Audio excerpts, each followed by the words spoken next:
Wataalamu wa mambo wanasemaje? Komba ni mlevi. Komba ni mlevi. Yes, mnyama komba ni mlevi, na ndiye kiumbe mlevi zaidi kuliko wanyama wote kwenye uso wa dunia.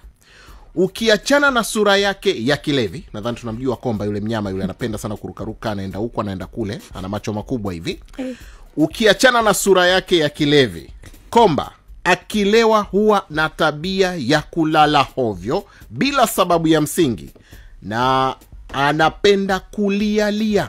Akilewa yeye ni kulala ama kulia bila sababu yoyote ya msingi.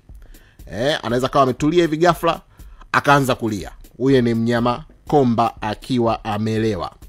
Na ulevi wake si wa bia, bali kwa pombe za kienyeji. Unamkuta anakunywa minazi, matunda yanayolevya, na sharubati, yani juisi inayotokana na miti. Kwa mfano kuna ile mianzi ile inatoa ulanzi, pia anapiga mzee. Sasa useme ulanzi jamaa. Huyo ndiye komba.